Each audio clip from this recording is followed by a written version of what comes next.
Corona का संकट बढ़ा है, इसलिए बचाव ही उपाय है।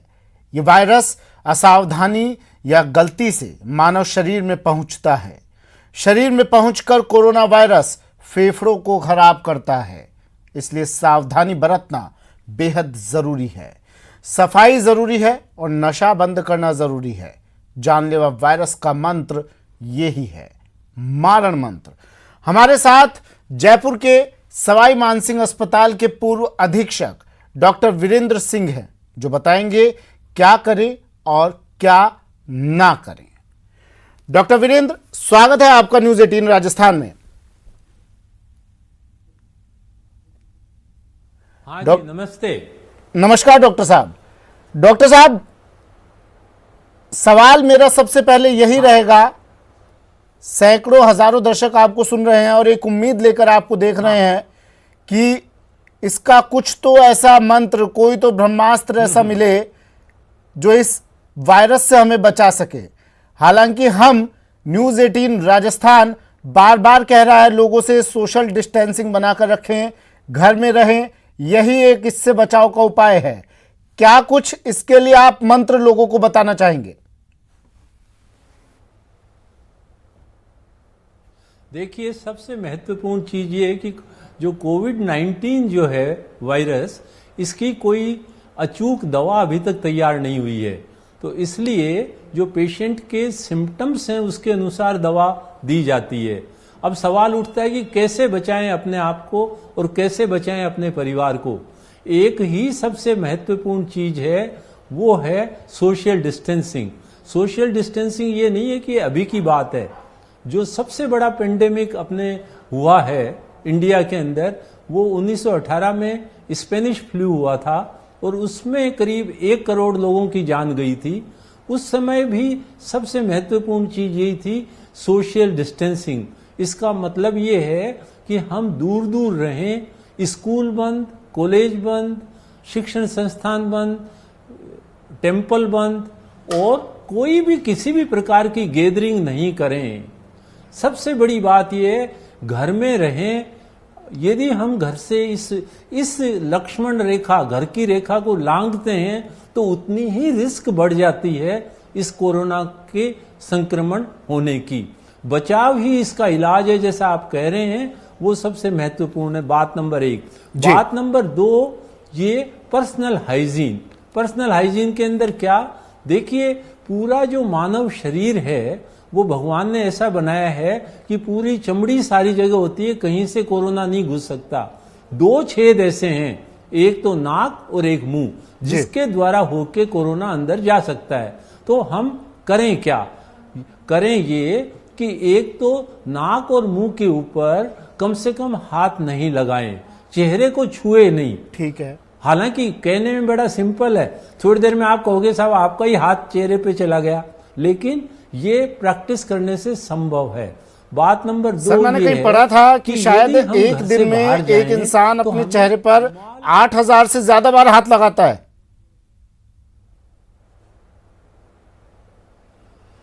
हो सकता है, एग्जैक्टली ये नहीं कह सकते, लेकिन बहुत फ्रीक्वेंटली लगता है और संकल्प करने के बाद भी कई बार लग जाता है जी। तो इतना आसान नहीं है सर ये काम भी। तो अब इसका करें क्या कि एक तो घर से है सर, जिस तरह आप बता रहे हैं कि हाथ को बार बार चेहरे पर ना लेकर जाए, इतना आसान नहीं है ये काम भी। बिल्कुल बिल्कुल, ये बहुत कठिन कार्य है। तो इसके लिए इसीलिए कई बार कहते हैं कि घर से बाहर जाएं तो नाक और मुंह पर ये रुमाल या मास्क लगा कर जाएं। मास्क हमें N95 बिल्कुल नहीं लगाना। इसके लिए मैं स्पेशली क्यों कह रहा हूं, क्योंकि N95 की एक्यूट स्केर्सिटी है और वो सिर्फ उन डॉक्टर्स के लिए जो कोरोना वार्ड के अंदर काम कर रहे हैं उसी के लिए जरूरत है। बाकी के लिए सिंपल मास्क पर्याप्त है। यदि हमारे यहाँ क्या हुआ, जैसे सड़क पे चलते हुए भी दिख जाते हैं N95 लगाए हुए, उससे हुआ क्या कि डॉक्टर्स के लिए जो अभी कोरोना वार्ड में ये नहीं है। दूसरी कंट्रीज में देखा यह गया है कि जो कोरोना के योद्धा डॉक्टर्स सेवा कर रहे हैं वहां उनकी कमी होगी। यहां भी यदि ऐसा होगा तो मुश्किल होगी। तो एक अपील है कि ये हम नहीं लगाएं। दूसरी हम चर्चा कर रहे थे जी। कि जो चीजें शेयर करने की हैं, जैसे हम हुक्का बीड़ी कई लोग शेयर करके पीते हैं, इसी तरह से हाथ मिलाते हैं, हम कई बार एक सेम थाली के अंदर खाना खाने लगते हैं, हम एक गिलास में पानी पी लेते हैं एक दूसरे का। तो ये जो जितनी भी चीजें हैं ये हमें बिल्कुल नहीं करनी। ये पूरा स्वच्छता का, पर्सनल हाइजीन का ध्यान रखना है। और फिर भी हाथ लग जाए तो अपन को बार बार हाथ धोना है। 20 सेकंड का जो कि आप लोग देख चुके, कई वीडियो भी आते हैं, कई टीवी पे भी आते हैं, तो आप हाथ को बार बार धोएं साबुन से। साबुन से हाथ धोना ये जो सैनिटाइजर से हाथ से भी ज्यादा अच्छा और इफेक्टिव तरीका है और सबसे सस्ता भी है। जी। अब एक बड़ा इंटरेस्टिंग चीज आती है जी। देखा ये गया है कि अभी 20 मार्च को ये एक स्टडी, पूरी वर्ल्ड की स्टडीज का विश्लेषण छपा था, जिसमें ये पाया गया कि जो बीड़ी पीते हैं, हुक्का पीते हैं, सिगरेट पीते हैं, उन लोगों के फेफड़े ज्यादा संवेदनशील हो जाते हैं। तो ज्यादा संवेदनशील होने की वजह से जो ही वायरस अंदर जाता है वो फेफड़े के अंदर की श्वास नलिका के म्यूकोसा पे जल्दी चिपकता है और ज्यादा तेजी से वो बढ़ता है। नतीजा क्या, वो व्यक्ति के जल्दी कोरोना होने की आशंका रहती है। एक दूसरा, कोरोना बीमारी होती है तो वो ज्यादा खतरनाक होती है। आईसीयू में वेंटिलेटर पे वो लोग ज्यादा पहुंचे जो कि धूम्रपान का सेवन कर रहे थे। इसके अलावा जी एक बात और है जी, कि जी। गुटखा, जर्दा तंबाकू और इस तरह की जो च्यूइंग की चीज हम लेते हैं तो नतीजा क्या निकलता है, हम बार बार थूकते हैं। देखिए, हम कोरोना पर विजय प्राप्त कर सकते हैं, आप अपने परिवार को और स्वयं को बचा सकते हो। सिर्फ ये काम करो कि एक तो खांसी और छींक आए तो उसका स्टाइल से करें। कोरोना स्टाइल के अंदर खांसी और छींक का प्रबंध करें। कैसे करेंगे, जैसे मेरे को आई यहां काख के अंदर खांसें। यदि हम यूं खांसेंगे तो हाथ यहां टेबल पे लगा देंगे, तो जो मेरा साथी दूसरा आएगा वो उसको हाथ लगाएगा तो उसको संक्रमण हो जाएगा। जी। इसी तरह से छींक आए तो भी काख के अंदर छींकें। छींक, कई बार हम कहते हैं कि साहब आप रुमाल में छींक लो, लेकिन रुमाल और उनको डिस्पोजल कई बार मुश्किल होता है। दूसरी बात है थूकना। जी। थूकने का काम, बिल्कुल थूकना या नाक सिनकने का काम सिर्फ वॉश बेसिन पे करें, इसके अलावा उनका कहीं नहीं करना।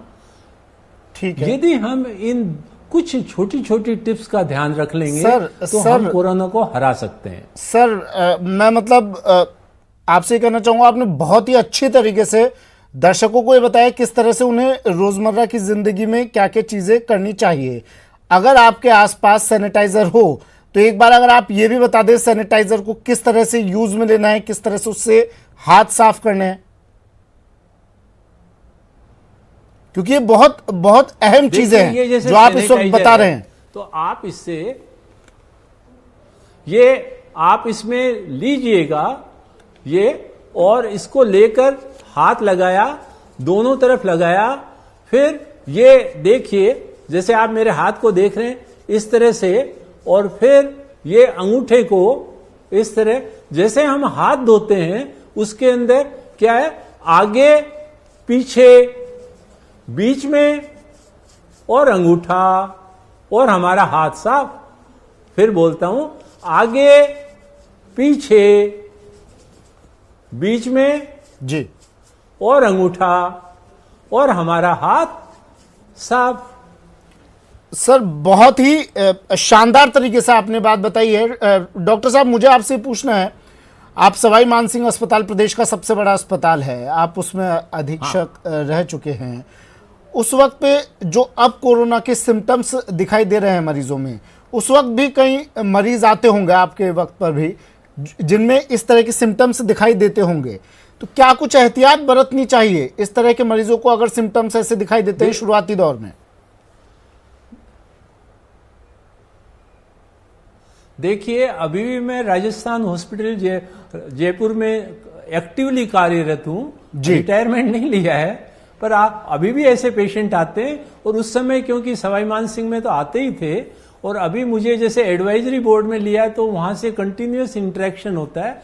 बहुत महत्वपूर्ण है वहां पर कैसे रखें, तो जो पेशेंट आते हैं उनसे कैसे इंटरेक्शन करना है, कैसे बात करनी है, ये दोनों ही महत्वपूर्ण विषय हैं। जरूरी एक बात है कि आज की तारीख में जैसा कि दूसरी कंट्रीज का एक्सपीरियंस है, हेल्थ केयर वर्कर्स जो हैं वो सबसे ज्यादा बीमार हुए हैं और उन्हीं की सबसे ज्यादा मृत्यु हुई है, चाहे वो इटली हो, चाहे वो स्पेन हो, चाहे वो चीन हो।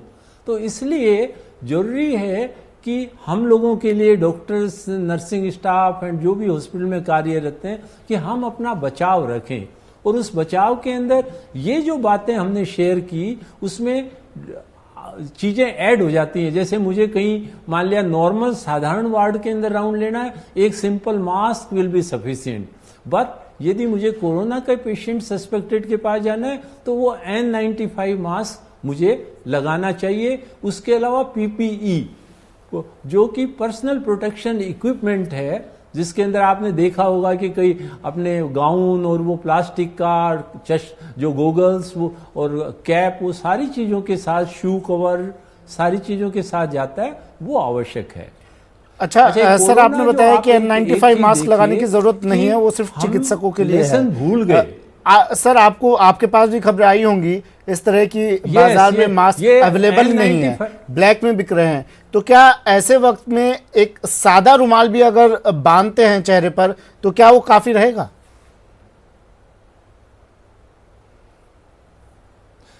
देखिए, बिल्कुल सही कहा आपने कि ये जो सादा रुमाल है उसको 2 फोल्ड करके पीछे गांठ लगा लेंगे तो एक साधारण व्यक्ति के लिए ये मोर देन सफिशिएंट है। आप कहेंगे साहब कैसे?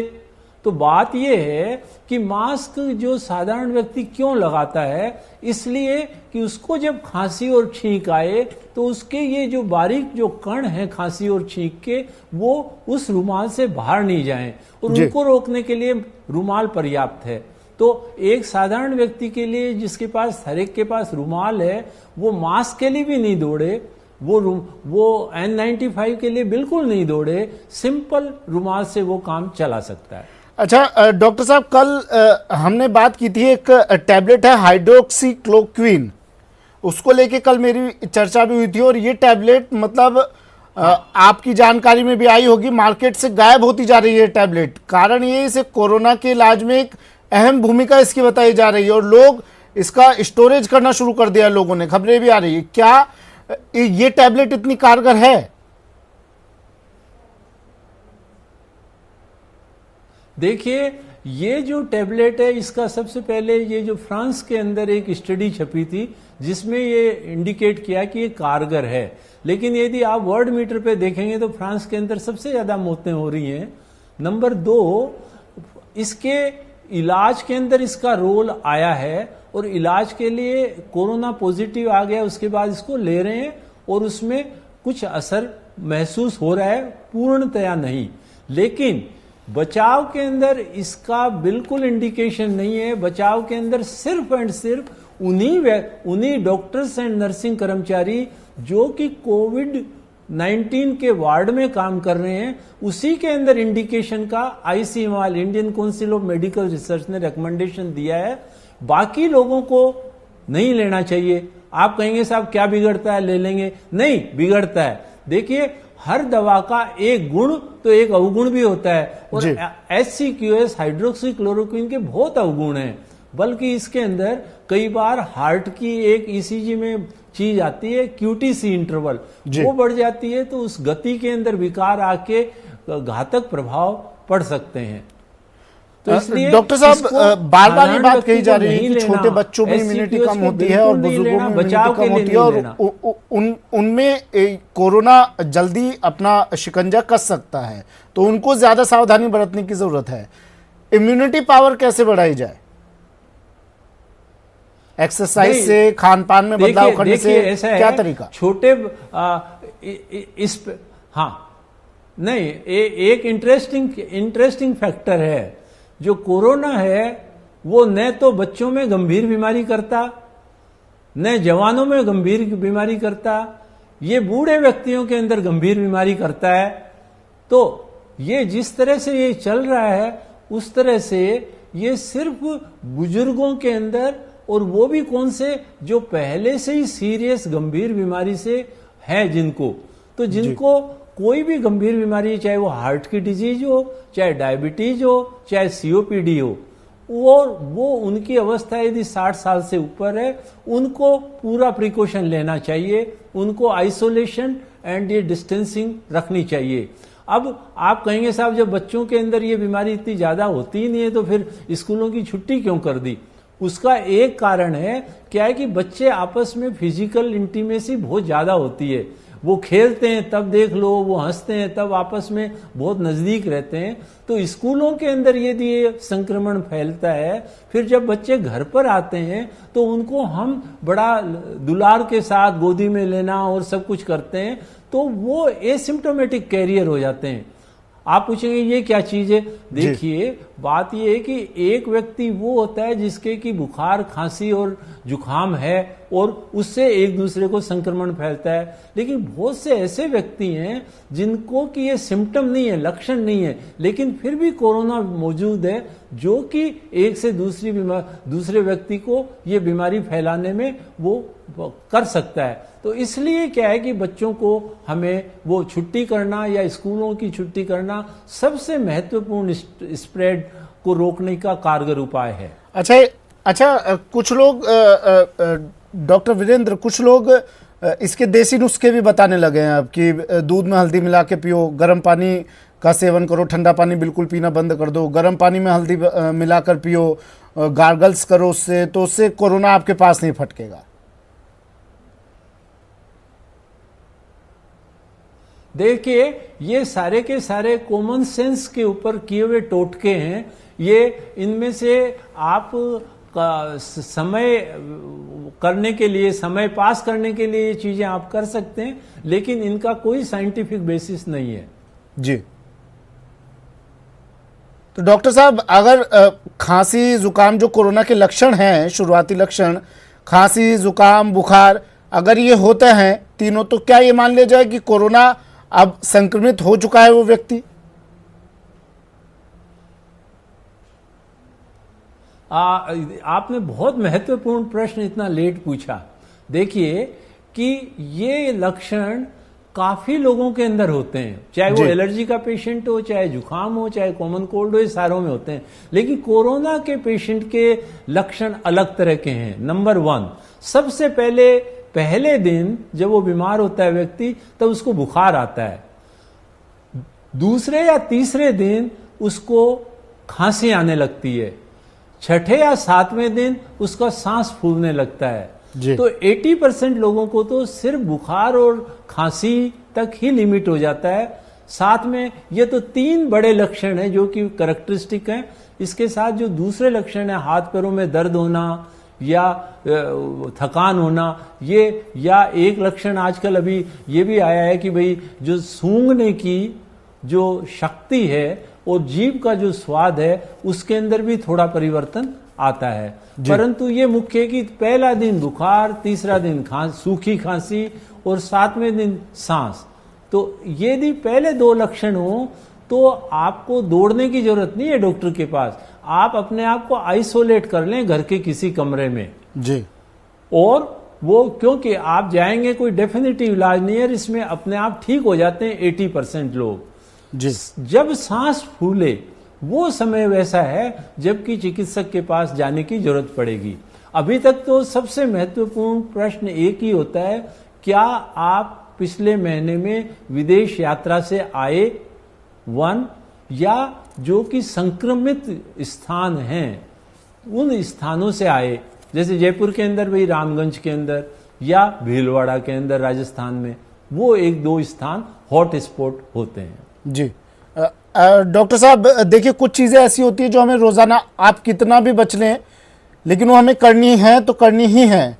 अब आज आपने भी पढ़ा होगा, आरबीआई ने भी कह दिया है कि तमाम बैंकों से कि आप नोटों की जो गड्डियां हैं वो कम से कम 48 घंटे तक उनको बाहर ना निकालें, 48 घंटे बाद उन नोटों की गड्डियों को निकालें। लेकिन इससे पहले जो भी लोग एटीएम जाते हैं नोट निकालते हैं। बार बार ये कहा जा रहा है कि एटीएम को भी थोड़ा साफ रखें, एटीएम कार्ड को भी, लेकिन इन चीज़ों से कैसे बचा जाए? ये तो रोज़मर्रा की ज़रूरत की चीज़ें हैं। नोट निकालने हैं एटीएम से, उसके ज़रिए भी कहा जा रहा है कि संक्रमण फैल सकता है। देखिए, नोट निकालने में यस आप ये कह सकते हैं कि थोड़ी रिस्क होती है, लेकिन उससे कहीं ज्यादा बड़ी रिस्क है कि नोट निकाल के और उसको गिनते टाइम थूक लगा के गिनना, या कागज है अखबार पढ़ रहे हैं तो थूक लगा के पेज को बदलना। तो ये जो चीजें हैं, कम से कम ये संकल्प तो ले लें कि हम उसको बदल के करेंगे। हालांकि जो रुपए हैं उसके अंदर आप ये कह सकते हैं भाई सैनिटाइजर लगाएं, या एक चीज कर लीजिए ना, आप मुंह के रुमाल लगा के रखिए और वो नोट लाके और उसका जो सारा जिसको देने उसको दे के उसके बाद हाथ साबुन से वॉश करके फिर आप अपना रुमाल हटाइए। और सबसे ज्यादा अहम प्रश्न, अहम जो चीज है, नमस्ते। हमेशा नमस्ते कहो। नहीं, ये तो सर ये तो मेरे ख्याल से पूरा भारत आज नमस्ते ही कर रहा है। अच्छी चीज है। दूरी लगभग लोग बना चुके हैं और जो नहीं बना रहे हैं वो इसका परिणाम भी भुगत रहे हैं। डॉक्टर साहब, मुझे ये भी बताइए, क्या गर्मी में कोरोना खत्म हो जाएगा? क्या तापमान बढ़ोतरी कोरोना वायरस के खात्मे का कारण बन सकता है?